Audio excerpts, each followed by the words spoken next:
शाम में Zakir Hussain community hall का नज़दीक में एक ऐसा पीकाक मिल रहा बोल के मैसेज आया पुलिस स्टेशन को।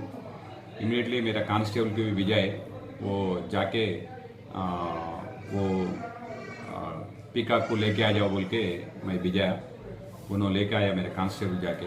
उनके साथ वो शाहरुख मोहम्मद शाहरुख और वमन वो दो आदमी न्यूज़पेपर वर्कर है, एक स्टूडेंट भी है। वो कम्युनिटी हॉल से जाकिर हुसैन नगर से उन्होंने भी आया। उन्होंने ऐसा पकड़ के मेरा कांस्टेबल के साथ पुलिस स्टेशन लेके आया।